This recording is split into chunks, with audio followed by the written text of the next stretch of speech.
Cephalopods' highly distinctive body plan and incredible intelligence make them some of the most charismatic marine animals. For a long time Nectocaris was known from only a single incomplete fossil from the Burgess Shale, with uncertain classification and strange-looking attempted reconstructions. But in 2010 many more better-preserved fossils revealed that it seemed to be some sort of early soft-bodied cephalopod.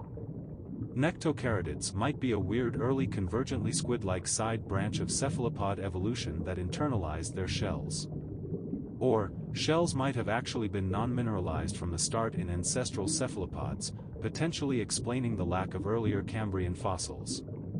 Early forms were Nectocaris-like active swimmers with a high metabolic rate, and nautiloids like Pectinoceras evolved from them during the late Cambrian when oxygen levels were dropping and such high levels of activity were less sustainable, developing mineralized external shells with energy-saving passive buoyancy and lower metabolisms.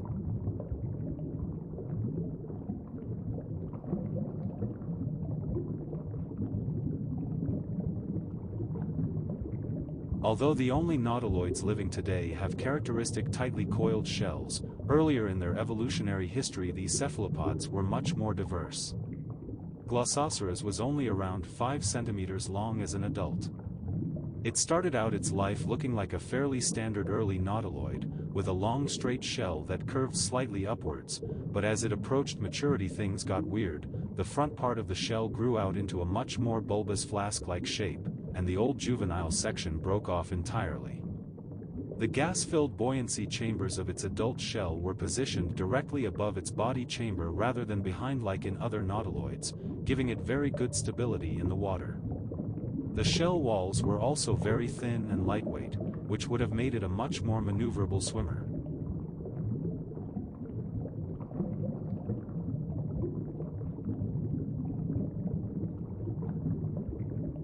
Pectinoceras was a tiny early nautiloid, known from the late Cambrian of eastern China.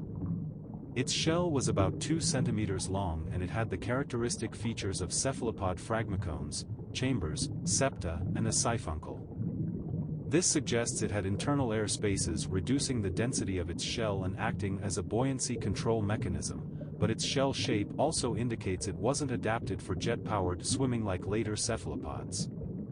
Instead, it may have mostly crawled around on the sea floor, while also being able to float up vertically into the water column either to avoid predators or to access new food sources. Phragmoceratids are characterized by generally compressed, upwardly curved endogastric shells with slit-like apertures for egress and ventral siphuncles with broadly expanded segments, thick connecting rings, and small to vestigial bullets. Phragmoceras, type genus, is known by its moderately large, strongly curved, rapidly enlarging, endogastric and compressed shell with a vertically constricted aperture that opens up at either end. The Oncocerata are thought to be derived from the Basilaroceratidae through Graciloceras as a result of a thinning of the connecting rings in the siphuncle. Oncocerids reached their greatest generic diversity in the Middle Silurian with some 43 genera representing 9 families, the most at any time. Of these 43 or so genera, about 38 were new, a recovery from a precipitous decline in the late Ordovician and early Silurian. The tarphocerid animal like Estoneoceras must have been rather elongated, like squid, although no close relationship is implied. Either that or it was able to retreat deep into its portable lair. As for whatever arms or tentacles they may have had, no indication has been found. They probably went through 2 stages, first a younger more active and swimming stage with simple coiled shells, followed by a less active, bottom-dwelling stage with shells that diverged during which they mated and produced, probably a single litter of young, like the modern but unrelated coleoids.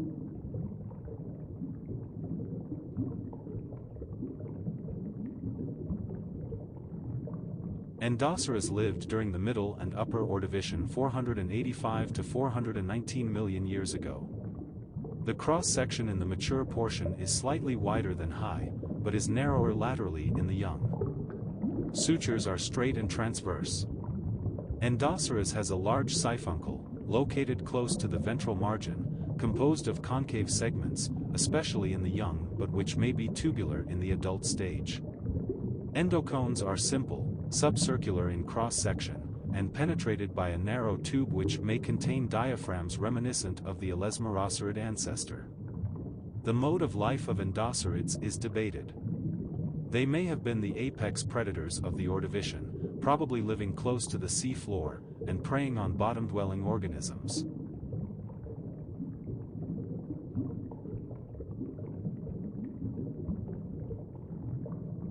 These animals laid relatively large eggs, and hatched at a relatively large body size. It is likely that they were demersal after hatching, as large eggs would make an easy target for predators in the pelagic zone. They may have migrated from their habitat in the open ocean to shallower water to lay their eggs. Proterovaginoceras has a straight shell with a circular cross-section, straight sutures, and a ventral to central, nanotype, siphuncle which fills the entire apical part of the shell. From comparison with living cephalopods, particularly the shelled nautilus, some inferences about the biology of Camaraceras can be made. The head of the animal would have been soft muscular tissue situated at the opening of the shell, with the mantle lying within the shell for protection. Tentacles would have grown from the base of the head, and these tentacles would have been used to seize and manipulate prey. At the base of these tentacles within the buccal mass a hard keratinous beak would have bitten into the bodies of its prey, and is assumed to have been strong enough to breach the prey's exoskeleton or shell. Modern cephalopods' beaks contain a radula, or toothed tongue, which is used to rasp out soft tissue from within the prey's shell. Camaraceras exhibited a broad range of sizes, and some species were fairly large by extinct cephalopod standards.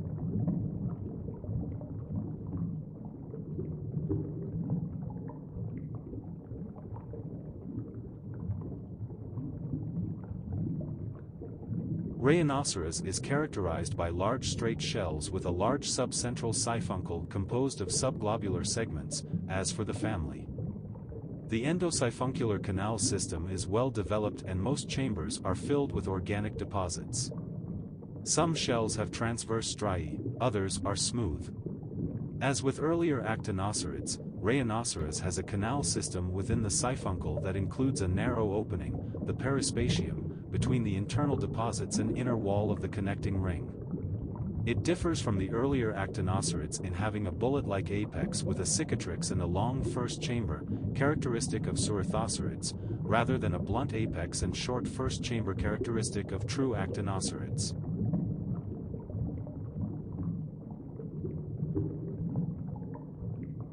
These animals may have swum near the sea bed with their buoyant shell resting horizontally in the water, floated more passively among plankton, or rested on the sea floor. Like modern cephalopods, they would have used jet propulsion for locomotion. Their long, bulky shell and relatively weak muscle attachments, however, make it unlikely that they were as agile as ammonoids or modern cephalopods. They most likely fed on trilobites and small arthropods.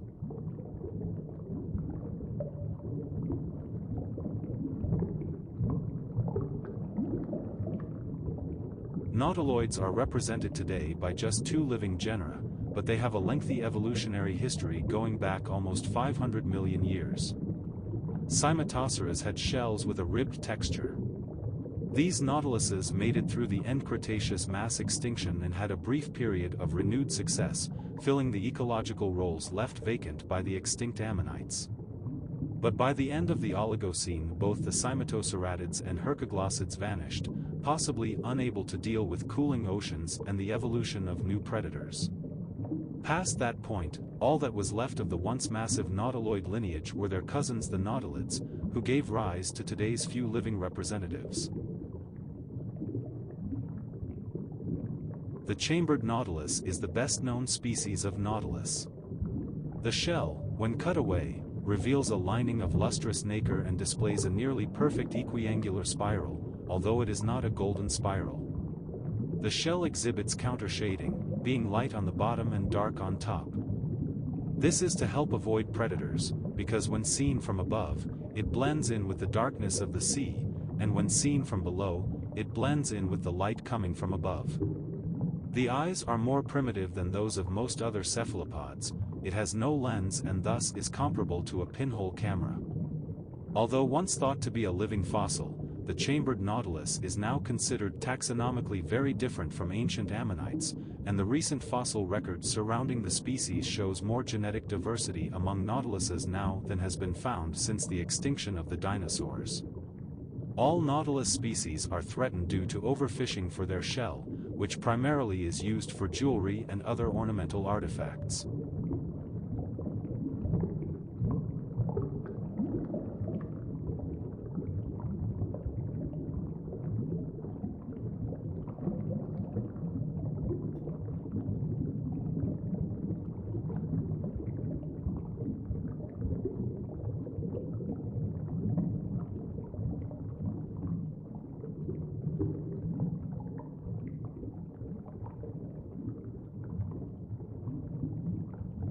Ammonites are extinct spiral-shelled cephalopods comprising the subclass Ammonoidea.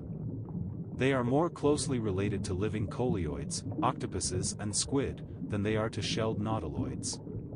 The earliest ammonoids appeared during the Devonian, with the last species vanishing during or soon after the Cretaceous, Paleogene extinction event.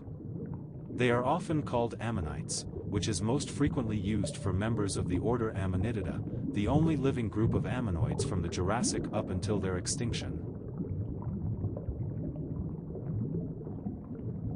The name ammonite, from which the scientific term is derived, was inspired by the spiral shape of their fossilized shells, which somewhat resemble tightly coiled ram's horns. Pliny the Elder called fossils of these animals Ammones cornua, horns of Ammon, because the Egyptian god Ammon was typically depicted wearing ram's horns. Often, the name of an ammonite genus ends in ceras, meaning horn. Ammonites are excellent index fossils, and linking the rock layer in which a particular species or genus is found to specific geologic time periods is often possible. Their fossil shells usually take the form of planus spirals, although some helically spiraled and non-spiraled forms have been found.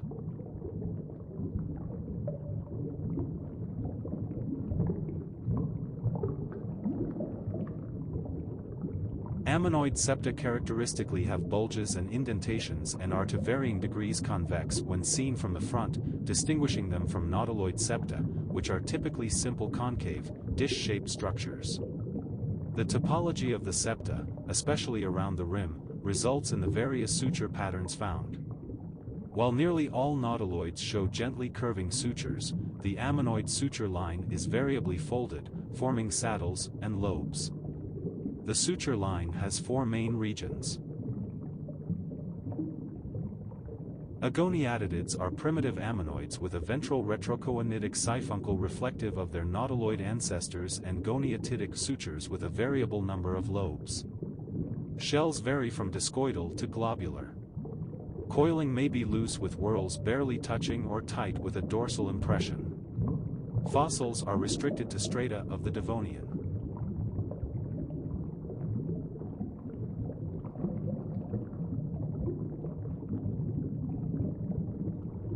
Clymenia has a closely coiled evolute shell that may be faintly ribbed. The dorsum, on the inside of the whorl, is slightly impressed, a result of the outermost whorl slightly enveloping the previous. The venter may be rounded or acute. The suture is simple, with a broad ventral saddle, broad lateral lobe, a dorsolateral saddle, and a moderately deep hidden dorsal lobe. Septal necks are usually short and do not form a continuous tube. The suture and siphuncle are characteristic of the family.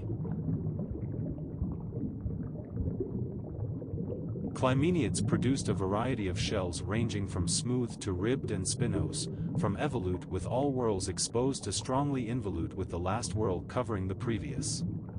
Some were even triangular in lateral view. With the exception of the first few chambers, all have a siphuncle that runs along the dorsal margin, along the inner edge of each whorl, rather than the outer edge as in most ammonoids.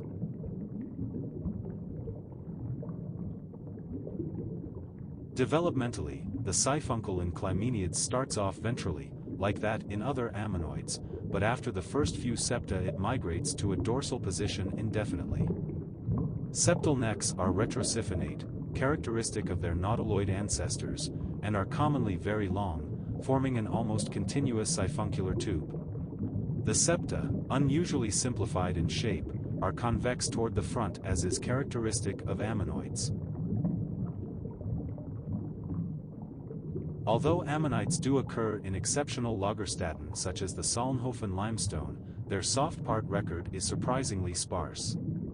Beyond a tentative ink sac and possible digestive organs, no soft parts were known until 2021. They likely bore a radula and beak, a marginal siphuncle and 10 arms. They operated by direct development with sexual reproduction, were carnivorous, and had a crop for food storage. They are unlikely to have dwelt in fresh or brackish water.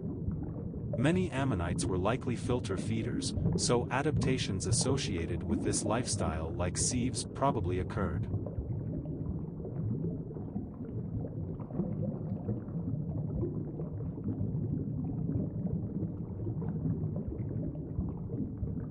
The shell of Goniatites is generally globose with an open but narrow umbilicus, the surface commonly reticulate resulting from longitudinal Leary crossing transverse striae. The ventral lobe of the suture is rather narrow with a median saddle about or little less than half the height of entire lobe. The first lateral saddle is subangular to angular. The thin walls between the internal chambers of the shell are called the septa, and as the Goniatite grew it would move its body forward in the shell secreting septa behind it, thereby adding new chambers to the shell.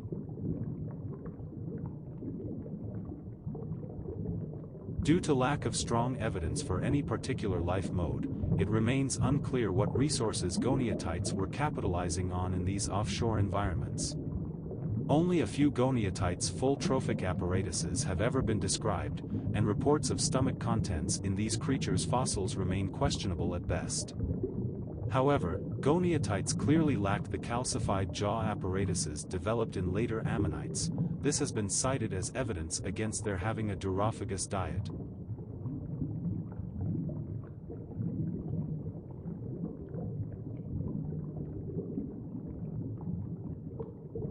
Ceratites overwhelmingly produced planospirally coiled discoidal shells that may be evolute with inner whorls exposed or involute with only the outer whorl showing. In a few later forms the shell became subglobular, in others, trochoidal or uncoiled. Sutures are typically ceratitic, with smooth saddles and serrate or digitized lobes. In a few the sutures are goniatitic while in others they are ammonitic. Evolution of the frilly saddles is thought to be due to increased pressure on the shell, at greater depth. The frilly pattern would increase the strength of the shell and allow ceratites to dive deeper, possibly in search of food.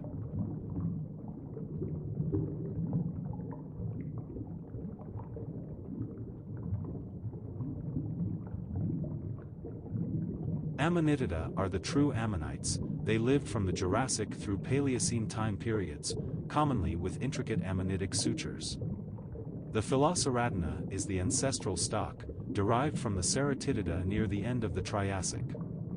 The Philoceratina gave rise to the Litoceratina near the beginning of the Jurassic, which in turn gave rise to the highly specialized Ancyloceratina near the end of the Jurassic.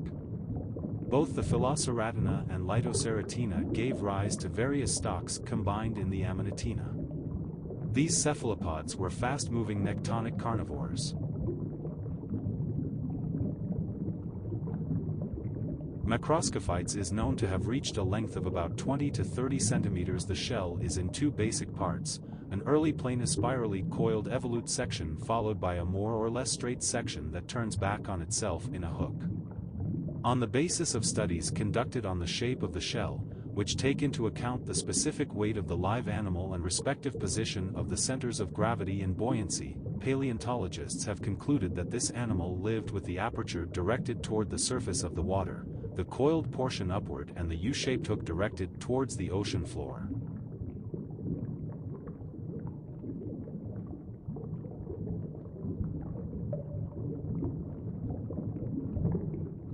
Areatididae is a family of true ammonites that make up part of the superfamily Cephalopoda, named after the type genus Goniatites.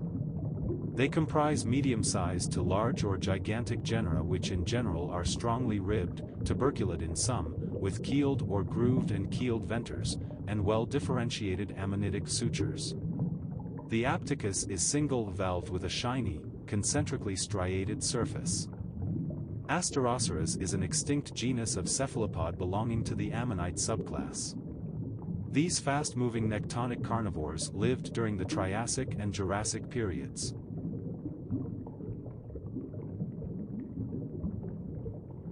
Shell of Echioceras species can reach a diameter of about 4 to 6 centimeters. The narrow and broad evolute shell is reinforced by fine ribs on inner whorls, progressively becoming stronger, straight and distinct. The whorl section is either circular or has flat sides. The initial ontogenical stage of these ammonites is typically smooth but very short. Tubercules are represented in a few genera within this group. Anetoceras, as the other species in the superfamily Cephalopoda, are usually characterized by mostly involute, oxyconic shells with narrow venter and compressed, lanceolate whorl section. The suture line is of ammonitic type. Ribbing is feeble, hardly functional and often absent. They have developed shorter body chambers than in the ancestral Areatididae, resulting in more stable floating positions. Their mostly smooth, knife-edged discoidal forms would have allowed for quick, though probably no sustained, movement through the water. Because ammonites and their close relatives are extinct, little is known about their way of life. Their soft body parts are very rarely preserved in any detail. Nonetheless, much has been worked out by examining ammonoid shells and by using models of these shells in water tanks. Many of them are thought to have been good swimmers, with flattened, discus-shaped, streamlined shells, although some ammonoids were less effective swimmers and were likely to have been slow-swimming bottom dwellers.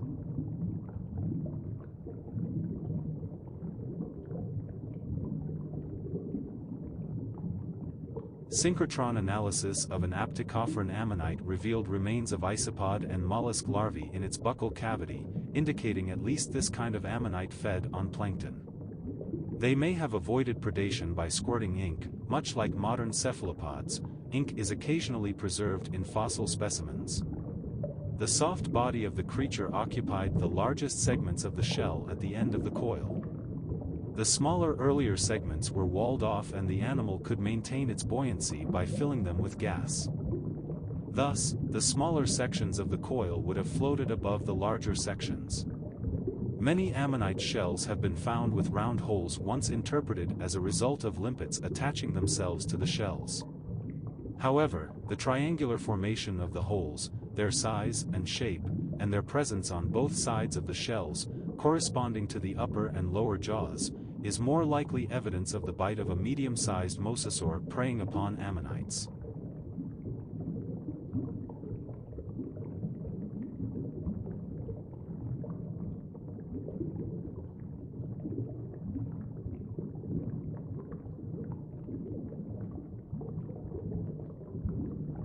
Pectinatites has a very involute shell with slightly convex sides and a very narrow venter.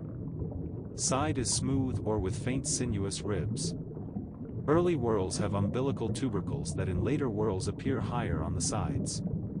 Earlier whorls normally have lower and fine upper ventrolateral clavi.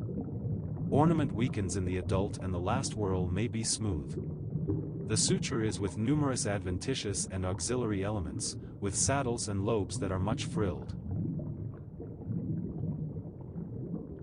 Euhoplites is an extinct ammonoid cephalopod from the lower Cretaceous, characterized by strongly ribbed, more or less evolute, compressed to inflated shells with flat or concave ribs, typically with a deep narrow groove running down the middle. In some, ribs seem to zigzag between umbilical tubercles and parallel ventrolateral clavi. In others the ribs are flexuous and curve forward from the umbilical shoulder and lap onto either side of the venter. The shell of Schloenbachia was covered with lumps and bumps. The function of these adornments is unknown, although they may have been a source of hydrodynamic drag, preventing it from swimming at high speeds. Studying them, therefore, may give some insight into the lifestyle of this ancient marine predator. Schloenbachia was a small ammonite with shells of diameters of at most a few centimeters in diameter, depending on the age, species, and possibly gender of the individual.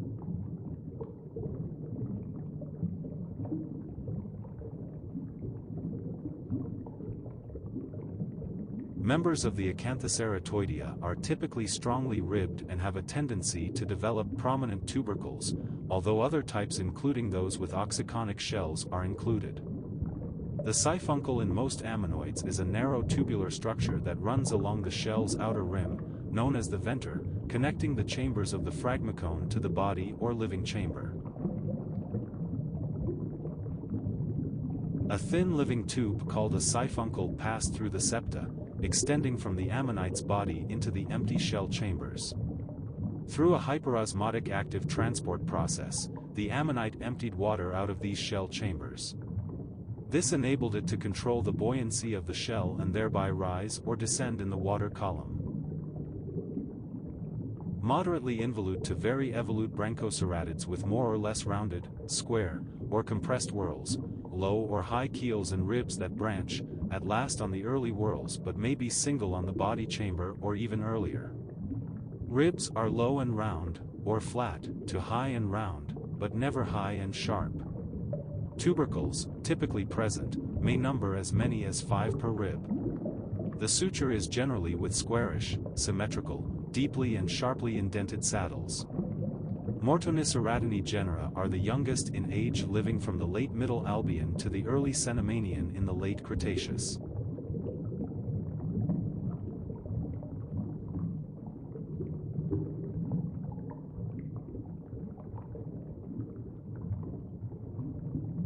Dismoceratoidea, formerly Dismocerataceae, is a superfamily of Cretaceous ammonites, generally with round or oval-whorled shells that are mostly smooth or weakly ribbed and rarely tuberculate, but commonly with constrictions.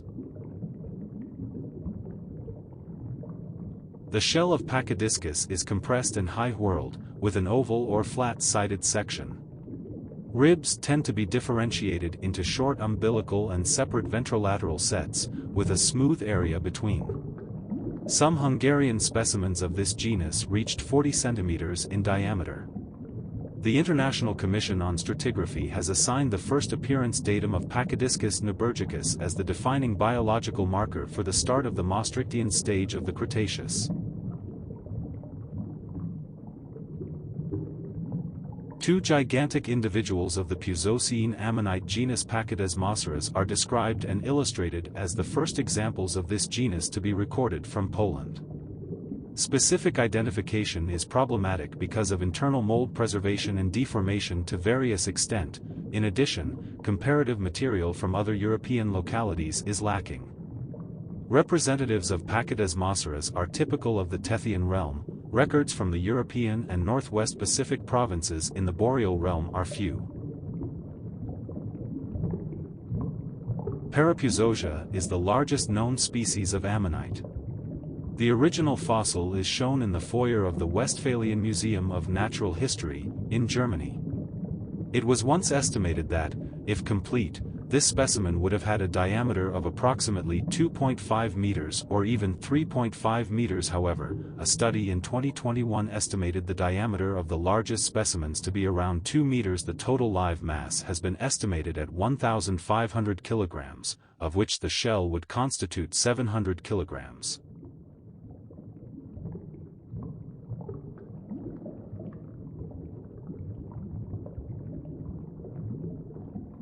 Cosmoceras is a moderately evolute ammonite genus from the Middle Jurassic of Europe with a simple aperture and irregular ribbing interrupted by an irregular row of lateral tubercles. Strong ventral tubercles are separated by a smooth depression running along the rim. It belongs to the Stephanoceratoidea and is the type genus for the family Cosmoceratidae.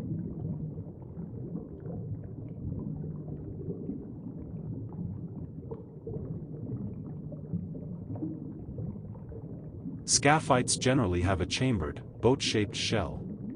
The initial stage of the shell is generally more or less involute and compressed, giving no hint of the heteromorphic shell form yet to come. Reconstructions of the body within the shell can be made to portray Scaphites as either a benthic or planktonic animal, depending on where the center of gravity is located. Since useful fossils of the soft body parts of cephalopods are highly rare, little is known about how this animal actually fit into its shell and lived its life.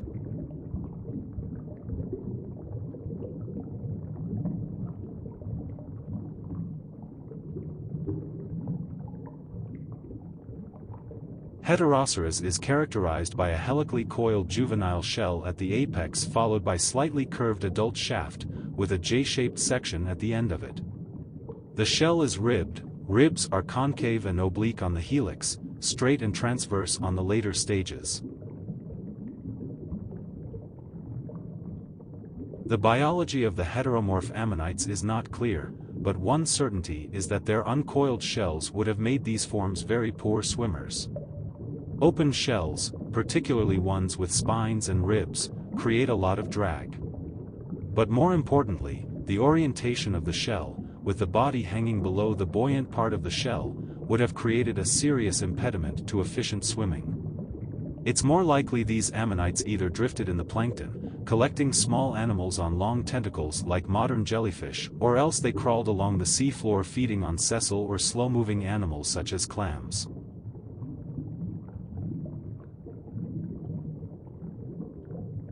Ceratites is coiled in an open, normally equiangular spiral with an oval or subquadrate whorl section.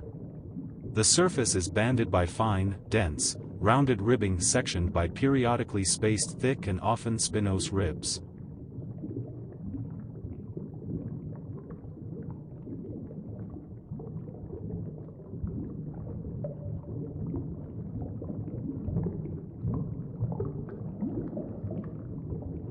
Pterilatoidea is a diverse superfamily of Cretaceous ammonites generally considered as heteromorphic and commonly included in the suborder Ancyloceratina. Shells of this diverse group do not coil plano-spirally, as typical for most ammonites, but rather take on a variety of unique forms. Some coiled helically, like an auger shell, while others had shells with long straight sections, while the one-of-a-kind Nipponites coiled in a way so as to appear as a ball of knots.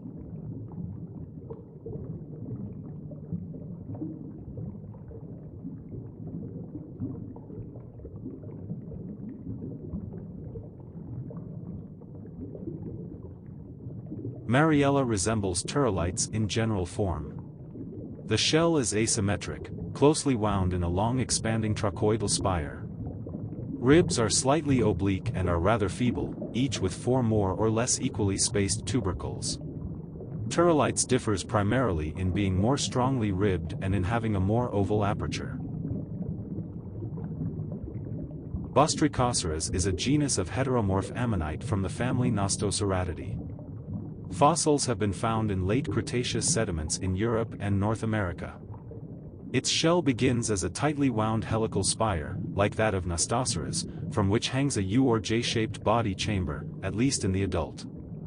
The shell is covered with dense, strong, but unflared, ribs that are commonly sinuous and oblique. May nor may not have strong constrictions.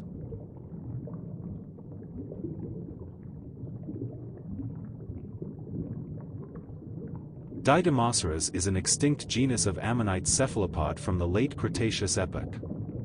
It is one of the most bizarrely shaped genera, with a shell that spirals upwards into a loose, hooked tip. It is thought to have drifted in the water vertically, moving up and down.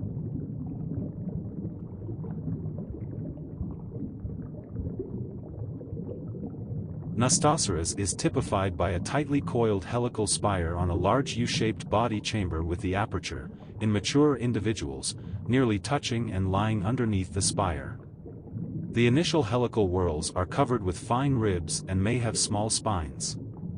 The U-shaped body chamber has coarser ribbing and large tubercles. Periodic constrictions may be present on the phragmocone. Species may coil either to the left or to the right. Nostoceras is like Gaudryceras in general form, except that its ribs may be flared and the constrictions may or may not be present. The ecology of Nostoceratids is the subject of continued speculation, as the bizarrely coiled shells have no streamlining, strongly suggesting that the living animals had extraordinarily poor swimming ability, if any ability at all. As such, experts and ammonite enthusiasts presume that the Nostoceratids either floated passively in the water column, or were bottom dwellers that may or may not have crawled on the seafloor.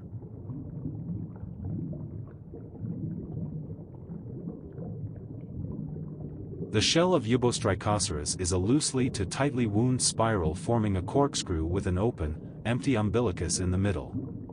Coiling is commonly dextral. Coils are covered by moderately strong, straight transverse ribs. The aperture, or apertural end, reverses general direction and points upwards or back towards to apex. Sutures are moderately complex. The siphuncle is located mid-flank. Nipponites lived in what is now Hokkaido, during the late Cretaceous about 90 million years ago. Despite their irregular and ungainly appearance, the unique shape of these ammonites seems to have actually been very hydrodynamically stable. They weren't fast-moving, but they didn't need to be, probably spending most of their time floating suspended in the water column catching small planktonic prey from around themselves. Micro-organisms was an unusual genus of heteromorphic ammonite. It was known only from Japan until researchers reported in 2001 that the genus was present in Alaska's Matanuska Formation as well. Its remains likely date to the Middle Turonian in both areas. The ecology of Micro-organisms, as with many other Nostoceratids, is subject to much speculation. Scalarites are characterized by their spiral-shaped, ribbed shells. These shells typically have a coiled or helical structure, with distinct ridges running along the outer surface. Like other ammonites, it became fossilized over millions of years through the process of mineral replacement. Their shells were often preserved in sedimentary rocks, such as limestone or shale. Anetoceras is a heteromorph ammonite belonging to the Pterylitoid family Anisoceratidae. The shell forms a loose open helical spiral in the early stages, ending in one or two straight shafts in the mature adult. Surface ornament consists of prominent rounded nodes on the lower and upper flanks, connected by strong looped ribs. The nodes may have been the bases of long sharp spines. Heteromorph strange shells would have created a lot of drag in the water, and they may not have been especially agile swimmers, but they were very hydrodynamically stable and easily maintained neutral buoyancy. Their paleobiology has only just started to be properly understood in recent years, and now most species of these ammonites are thought to have floated suspended in the photic zone and twilight zone of the open ocean, catching small zooplankton from the water around themselves. What these ammonites were doing obviously worked very well for them, because they were incredibly diverse and successful during the Cretaceous period. They were also the only type of ammonite to persist for a short time after the end Cretaceous mass extinction, existing as a dead clade walking for another 500,000 years or so before finally disappearing entirely. Diplomoceras is a genus of ammonites included in the family Diplomoceratidae. It had coiled shell length about 1.5 meters, uncoiled shell being 3 meters to over 4 meters, with body chamber around 2 meters. Studies of Diplomoceras suggest that members of this genus could reach lifespans of over 200 years. It was a predatory animal, feeding on small marine organisms such as fish, crustaceans and other mollusks. Its tentacles would have been used to capture prey. Soliclymenia had a distinctive shell shape characterized by an elongated, straight to slightly curved, conical shell with a smooth surface. The shell typically tapered to a point at one end. Its fossils are important for paleontologists studying ancient marine ecosystems, evolution, and biodiversity during the Cretaceous period. They provide valuable insights into the diversity and ecology of ancient marine life. From shell isotope studies, it is thought that baculites inhabited the middle part of the water column, not too close to either the bottom or surface of the ocean. In some rock deposits baculites are common, and they are thought to have lived in great shoals. However, they are not known to occur so densely as to be rock-forming, as do certain other extinct, straight-shelled cephalopods. Studies on exceptionally preserved specimens have revealed a radula by synchrotron imagery. The results suggest that baculites fed on pelagic zooplankton. Baculites and related Cretaceous straight ammonite cephalopods are often confused with the superficially similar orthocerid nautiloid cephalopods.